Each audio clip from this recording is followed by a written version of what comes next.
사랑하는 여러분, 우리들이 끝을, 즉 마지막을 생각하며 살아야 되는 이유는 어디에 있습니까?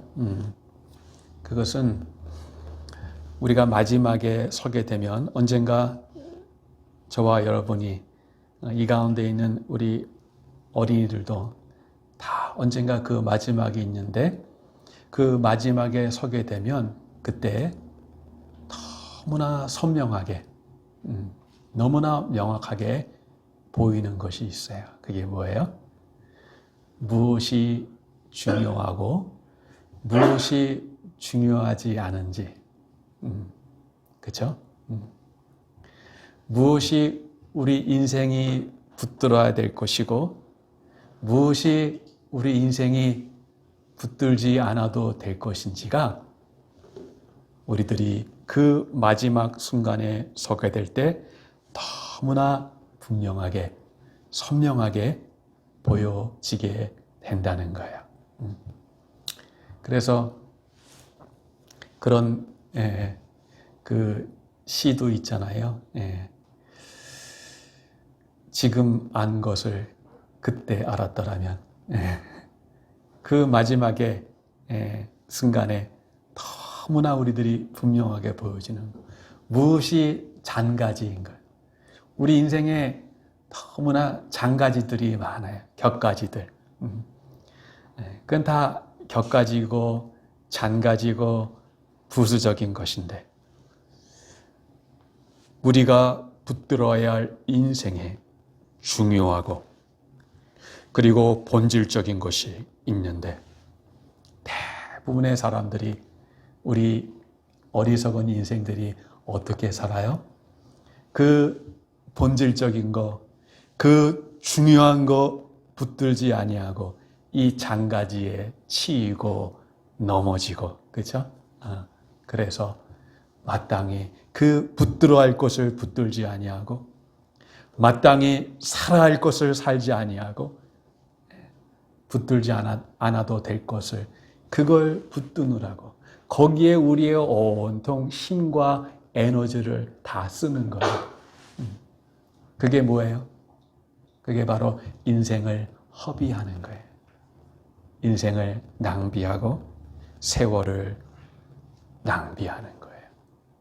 그러나 성경이 하나님의 이 말씀이 우리에게 늘 교훈해주고 경고해주는 것은 뭡니까? 그것은 세월을 아끼라는 거예요.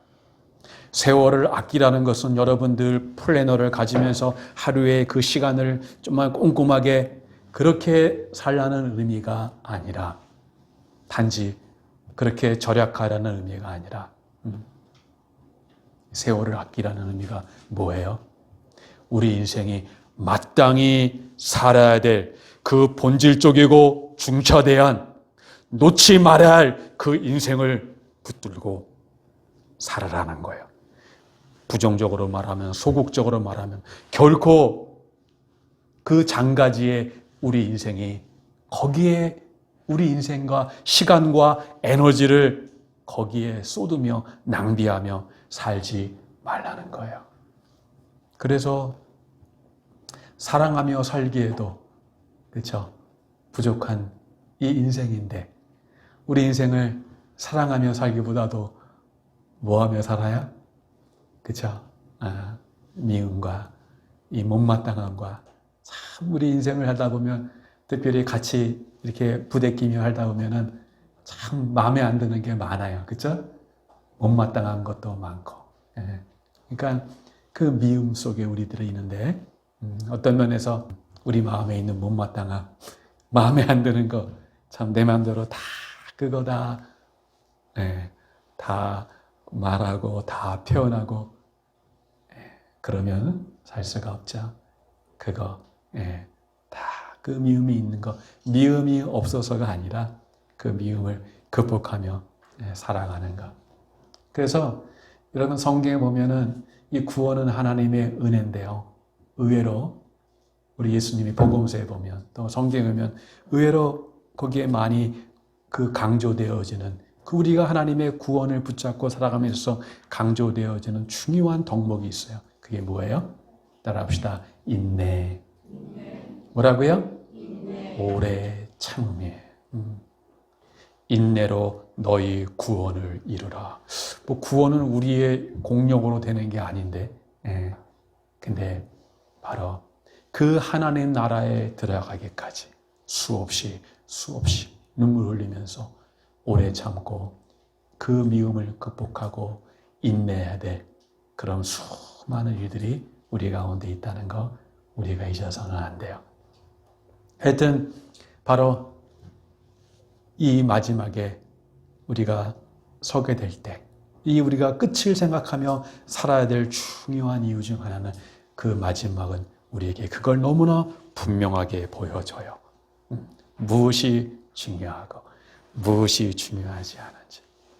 또한 두 번째, 이 마지막을 우리가 끝을 생각하며 살아야 될 이유는 말씀드린 것 같이 바로 이 성경은, 복음서는 우리에게 특별히 그 시간이라는 중요한 그 개념을 우리에게 전망을 가지게 하는데, 그냥 우리들이 흘러가는 시간 속에 어쩌다 여기에 이 시대에 우리가 있어 살아가는 인생들이 아니라는 거예요.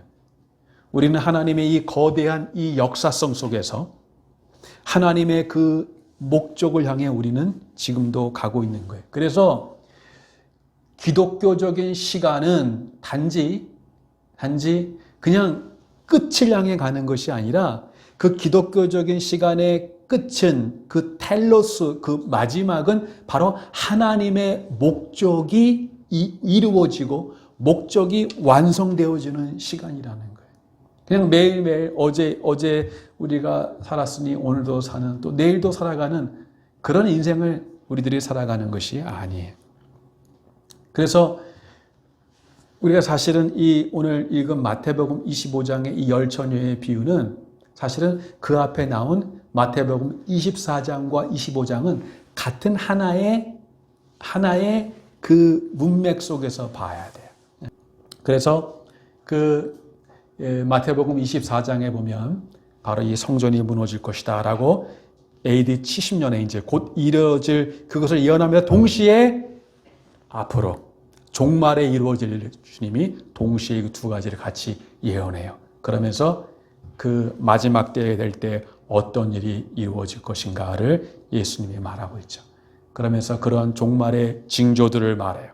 이러한 일이 있을 때, 이러한 사인이 있을 때 마지막이 가까운 줄을 알라.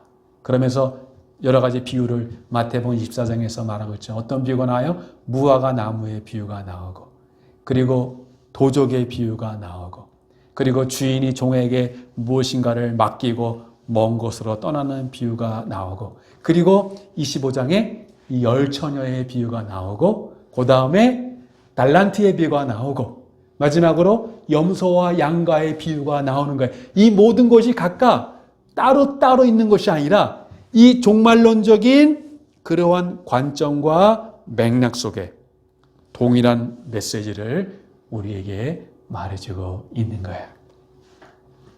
그 모든 것에 그 비유는 다르지만 그 비유가 우리에게 주는 공통적인 메시지는 뭐예요? 따라합시다. 깨어 있으라. 뭐 있으라고요? 깨어 있으라. 마지막을 생각하지 않고 지금 우리가 해야 할 일만, 우리의 필요만 바라보고 살면 늘 인생이 분주하고 하루하루, 그쵸? 언제 이 땅의 그 염려와 이 땅의 필요 속에서 우리가 정말 언제 좀 쉬고 이젠 됐다. 그럴 날이 언제 있을까요? 사랑하는 여러분, 우리 인생에는 이만하면 됐다. 그런 일은 있어요, 없어요? 이만하면 됐다. 이젠 됐다 할 그 참에 또 다른 일이 우리에게 와요. 여러분 마음속에 혹시 이젠 됐다. 이만하면 됐어. 우리 교회는 이만하면 됐어. 여러분 틀림없어요. 그런 마음이 여러분에 들어올 때 그게 바로 시험이에요. 이만하면 됐어가 없어요. 그래서 이 마지막을 우리가 늘 바라보고, 그래서 그 속에 왜 우리가 깨어 있어야 되는지 정신을 차리고 그날을 준비하며 살아야 되는 거예요. 오늘 여기에 나오는 이 처녀들은 이 맥락 속에서 바로 이 열 처녀의 비유가 있는데 여기에 나오는 처녀들은 그것은 바로 가시적 교회를 보여주고 있어요. 뭐를 보여주고 있어요? 열 처녀들은 가시적 교회라는 것은 가시적 교회가 있으면 무슨 교회가 있을까요? 눈에 보이지 않는 그것은 바로 이 본질적인 교회를 말하고 있죠. 그러나 이 땅의 교회는 이 가시적인 교회예요. 가시적인 교회. 그것이 의미하는 말은 그 본질적인 교회, 하나님의 보좌가 있는 그 본질적인 교회에는 참된 신자들만 있겠죠. 그렇죠?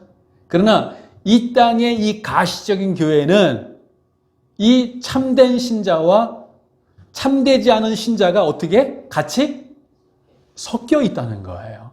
그것을 바로 이 마태복음 25장 맨 마지막에 보면 염소와 양의 비유가 우리에게 그것을 잘 보여주고 있어요. 염소와 양이 같이 이 가시적인 교회에 같이 있는 거예요. 가라지와 무엇이? 가라지가 쭉쟁이 가라지 아닌가? 그렇지. 알곡과 가라지, 쭉정이와 그 알맹이가 같이 언제까지? 마지막까지 이 가시적인 교회 안에 있는 여러분에게 누차 말씀드립니다. 제가 목회할 때 많은 성도들이 저에게 와서 목사님, 교회가 왜 그래요? 교회가 사랑이 있어야 되는데 왜 이렇게 그리고 또 누가 뭐 정말 저런 사람이 어떻게 교회 집사라고 어떻게 뭐 누구라고 이렇게 그럼 제가 언제나 말해줍니다. 교회가 그런 곳입니다.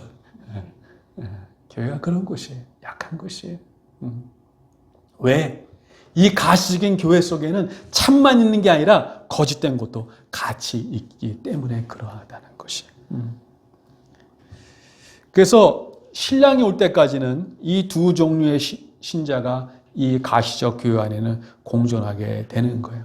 근데 언제 그 신랑이 다시 오실 때, 그 심판주로 오실 때, 그 왕의 왕으로 오실 때, 그리고 우리는 그 신부로서 우리를 준비하며 그리고 그 신랑이 드디어 약속대로 오실 때 그때 이 모든 것이 명확하게 이 구분이 되고 분리가 되는 일이 있게 되는 그것이 바로 주님의 다시 오시는 재림의 의미예요.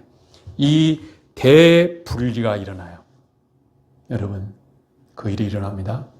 같이 우리가 이 세상 속에 같이 살아가고 신자와 알곡이 신자와 불신자가 같이 가시적 교회 안에 있지만 주님이 오실 때 제일 먼저 하는 일이 뭐예요? 그 분리가 일어나요.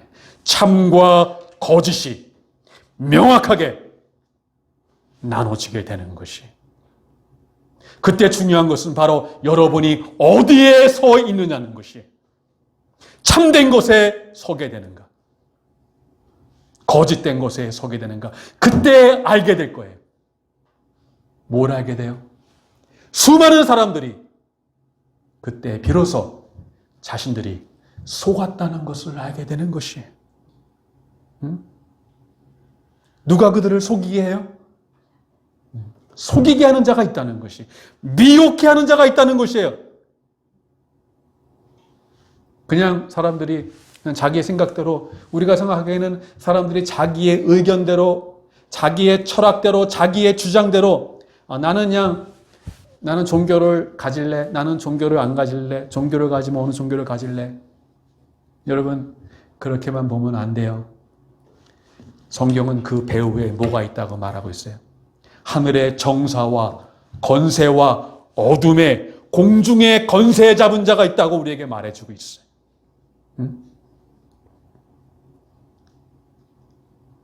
이 세상에 임금된 자가 있다고 말하고 있어요. 그리고 그들이 이 정사와 권세와 이 영 어둠의 세력들이 사람들을 바로 미혹하게 하고 그들의 눈을 가리게 하고 마음을 완악하게 하여서 그래서 하나님께 나오지 못하게 하는 것이에요. 그러나 자신들이 속고 있는 것을 몰라요. 언제? 바로 비로소 주님이 오실 때, 그 나팔 소리가 들릴 때, 여러분, 주님이 그 천사장의 나팔 소리와 함께 오시는데 여러분은 듣게 될 거예요. 신자만 듣게 될까요? 신자가 아닌 사람들도 듣게 될 거예요. 그러나 그때 너무나 명확해져요. 우리는 누가 가르쳐주지 않아도 이것이 지금 누가 저기 옆에서 누가 나팔을 부나? 그런가? 이 나팔이 예수님의 나팔인가? 주님이 오신 나팔인가? 주님 오셨나? 여러분 누구한테 전화할 필요 있어요 없어요? 너 나팔 들었어? 그런 것이 아니에요. 이제까지 여러분이 경험하지 못했던, 그때는 순간적으로 변화되어서 그냥 이제 하나님을 알라라고 할 필요 있어요 없어요? 없어요. 물이 바다를 덮은 것 같이 하나님을 아는 것이 세상에 가득하게 되고요. 이것을 저는 이렇게밖에 설명을 할 수 없어요. 그러나 분명한 것은 누가 여러분에게 전화가 왔어요. 예수님 오셨대. 너 들었어? 나팔 소리? 그렇게 할 필요가 있어요 없어요? 없어요. 지구 이편과 저편이 낮과 밤이 다르더라도, 공간이 멀리 떨어져 있더라도 우리는 어떻게 그것을 동시에 우리가 그것을 경험하는지, 우리는 이 시공간적인 제한 속에 살아가는 우리들은 그걸 설명할 수 없어요. 그러나 분명하게 그 주님이 다시 오실 나팔 소리를 모든 이가 듣게 되고, 뿐만 아니라 그 주님이 오심을 모든 이가 동시에 어떻게 하게 된다는 거예요?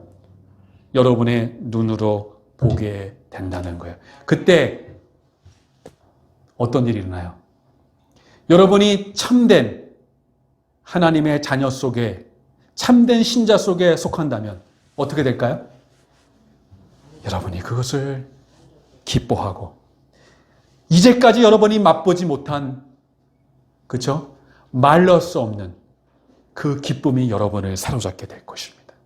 그러나 그 나팔 소리가 들릴 때 여러분 속에 두려움이 있고, 그리고 여러분이 참된 신자 속에 거하지 않는다면 말로 설명할 수 없지만 여러분 속에 그 엄청난 그 어둠이, 엄청난 그 공포가, 그리고 무엇인가 잘못됐다는 것을 여러분들은 바로 알 수 있게 된다는 것이, 그 일이 일어나요.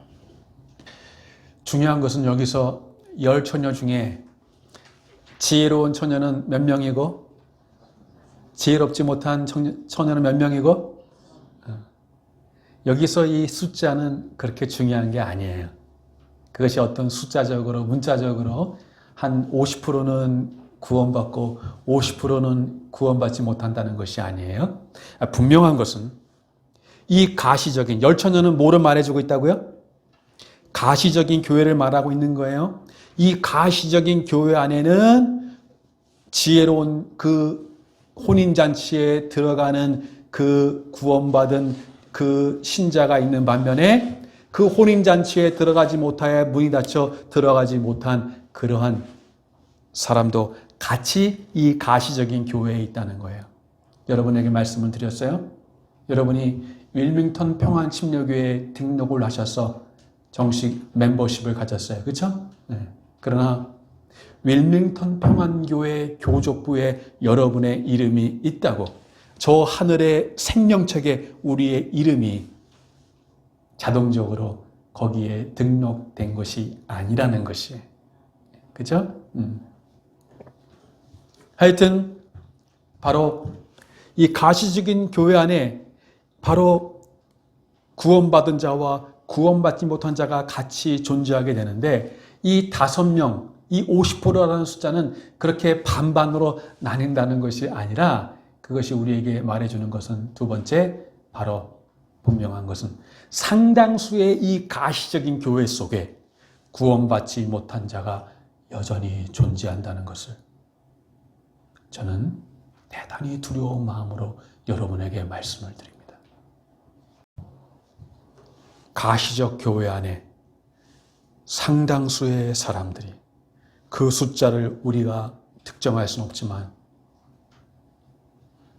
여전히 상당수의 사람이 구원받지 못한 그 부류 속에 존재한다는 것, 우리가 이 비유를 통해 두려운 마음으로 우리 자신을 돌아봐야 됩니다. 마지막으로 한 가지 더 말씀드리고 싶은 것은, 왜 그들은 그럼에도 불구하고 나중에 보면은 그들이 이미 문이 닫혔는데 그 문을 두드리면서 뭐라 그랬어요? 주여 주여라고 그래요. 그러나 이 5 처녀는 그런 게 아니에요. 자기도 신자인 줄 알았어요. 근데 이 자기도 신자인 줄 알았던 그 이유 중 하나가 뭐냐면, 이들에게는 다른 그 5 처녀와 같이 똑같이 뭐가 있었어요? 등잔이 있었어요. 뭐가 있었다고요? 등잔이 있었어요. 똑같이. 여러분, 이 등잔은 뭐예요? 그것은 바로 종교 또는 종교적인 그 폼, 종교적인 형식이라는 거예요. 똑같이 등잔이 있었어요. 누가 보기에도 구분할 수 없는. 우리에게 이 등잔은 뭘까요? 우리가 종교를 가졌다는 이 똑같은 외형적으로는 구분할 수 없는, 우리도 신자인 것 같은 그 폼은, 종교성은 뭘까요? 주일에 교회를 가고, 성경을 가지고 교회를 가고, 교회에 우리가 봉사를 하고, 그렇죠? 여러 가지 교회적인 활동을 하고. 여러분, 우리가 참 신자가 되는 것과 교회 생활에 익숙하는 것을 우리가 구분해야 돼요. 네. 교회만이 있는 문화가 있어요. 우리도 모르게 그 교회 문화와 교회 생활에 익숙한 것을 우리가 신자라고 생각하는 경향이 있다는 것이, 그것이 바로 속는 거예요. 성경은 우리의 등잔, 우리의 그 외적인 모습들이 아니라 우리가 참된 신자가 되기 위해서 바로 우리가 물과 성령으로 우리 속사람이 거듭나야 된다라고 성경은 우리에게 말해주고 있는 것이에요. 그 경험이, 즉 우리의 겉사람이 아니라 우리의 못사람이, 우리의 속사람이 우리의 안에서, 우리가 성경을 가지고 교회 가는 것은 우리가 할 수 있는 일이에요. 그러나 우리가 할 수 없는 일은 뭐예요? 우리의 속사람이 거듭나는 것. 그 일을 하시는 분이 바로 성령 하나님인 줄 믿습니다. 여러분, 아직도 여러분 속에 거듭남의 경험이 없다면, 하나님, 저는 빈잔 인생입니다. 제 잔은 비어 있습니다. 제 잔을 성령의 기름으로 채워주셔서 물과 성령으로 거듭나게 하여 주시옵소서. 네. 그래서 믿어지지 않았던 예수 그리스도가 나의 구주, 나의 하나님으로 믿어지고, 그리고 성령으로 거듭날 때 어떤 일이 일어나게 돼요? 전에는 다른 세상의 것들이 내게 흥미를 끌고 그것이 내게 관심을 끌었는데, 그게 내게 좋아 보이는데, 이제는 성령으로 거듭나게 되면 하나님이 좋아지고 하나님께 예배하고 싶어지고 하나님 말씀을 읽고 싶어지고 하나님께 얘기하고 싶어지고, 그게 뭐예요? 기도하고 싶고, 누가 시키지 않아도 새로운 본성이 우리 속에 있게 되는 것이에요. 그것이 바로 거듭남이라는 것이에요. 바로 이 5 처녀들 똑같이 등잔을 가지고 있었어요. 그러나 이 외형적인 등잔은 우리가 참된 신자임을 우리에게 보여주는 것이 아니라는 것, 말씀을 맺겠습니다. 항상 우리는 우리에게 주어진 삶을 살아가요. 여러분의 일상을 무시하지 말아요. 가정의 일을 게을리하지 마세요. 여러분이 또 직업과 또 해야 할 그 모든 일들을 이 세상적인 일이라고 그것을 세속시하거나 그것을 결코 경히 여기지 마세요. 여러분의 가정을 잘 책임지시고, 아내 되신 분들은 남편들을 잘 섬기시고 아이들을 잘 양육하고, 남편은 또 그 책임을 따라 가정을 잘 이끌어 가시고, 예? 교회에서만 열심히 하지 마시고 여러분이 직장을 다니고 누구인가 그 페이를 받는다면 그 페이에 부끄럽지 않은 그렇게 성실하게 사람의 눈만 기쁘게 하지 말고 사람이 보나 안 보나 하나님께 맡겨지 그 하나님께 충성하면서 여러분의 일들을 성실하게 감당하세요. 그러나 그 세상의 일을 우리가 포기하고 우리가 교회에만 열심히 하고 믿음으로만 살라는 것이 아니라 그 모든 것들을 우리가 참으로 맡겨진 책임을 감당하지만, 그러나 그렇게 삶을 살면서 거기에만 우리의 초점이 있는 것이 아니라 항상 그 삶을, 가정의 삶을, 직장의 삶을, 우리가 매일매일 살아가는 그 반복되는 삶을 살아가면서 항상 여러분 잊지 말 것은 여러분은 항상 여러분의 전망을 항상 어디에 갖다 놓는 거예요? 그 마지막에. 여러분의 개인의 마지막에 여러분을 갖다 놓고 거기서 지금 현재를 바라보라는 거예요.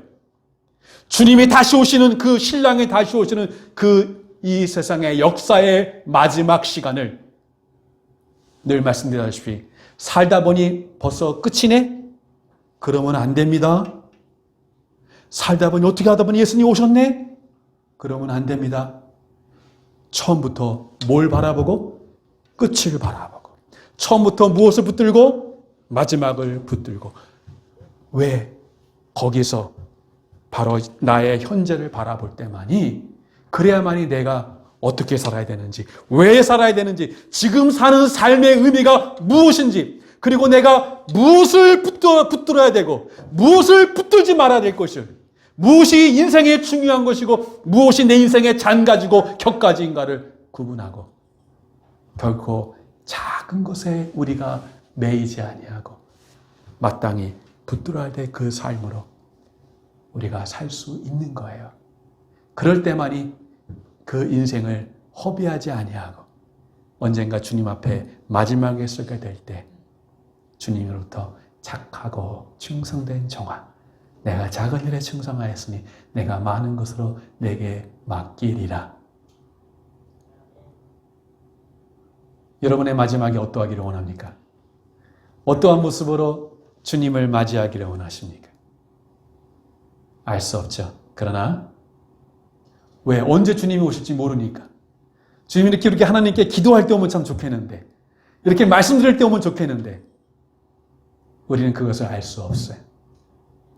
그러나 언제 주님이 오시더라도 부끄럽지 않는 모습으로, 그 모습으로 주님을 맞이하는 비결은, 그것은 매일매일 일상의 삶 속에 그곳이 주님이 오시는 자리인 것처럼, 그것이 마지막인 것처럼 그렇게 살아갈 때 바로 그 사람은 그 모습 속에 주님을, 마지막을 맞이하게 될 줄로 믿습니다. 주어진 삶 속에 책임을 가지고, 그러나 그 주어진 현재의 삶만 아니라 항상 마지막 속에 우리의 매일매일을 삶, 걸음걸음을 돌이켜서 오늘도 내가 어떻게 살아야 될지를, 주님 오실 때 어떻게 내가 부끄럽지 않은 모습으로 그분 앞에 설 것인가를 돌이켜 그 주님 언제 오시더라도 거기에 부끄럽지 않는 그 모습으로 우리 주님 맞이하고 그 마지막에 설 수 있는 여러분들 되시기를 주님의 이름으로 축복드립니다.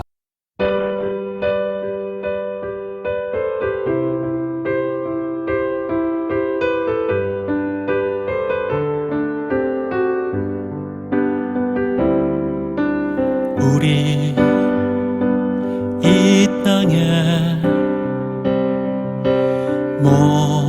몸으로 태어나 무슨 일 하다가 무엇을 남기랴. 우리의 인생을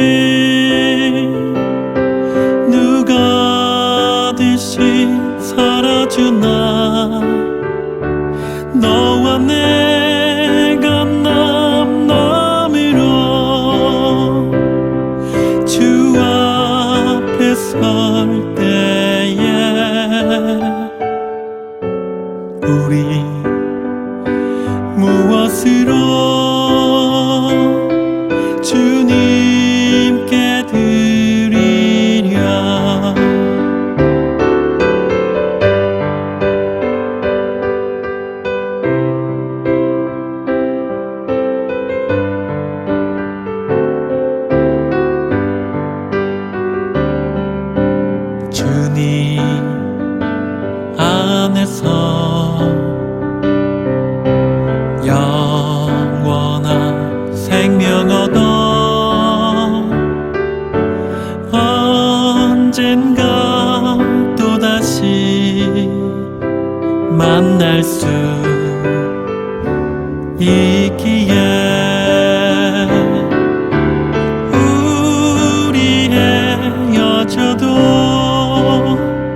계시리라.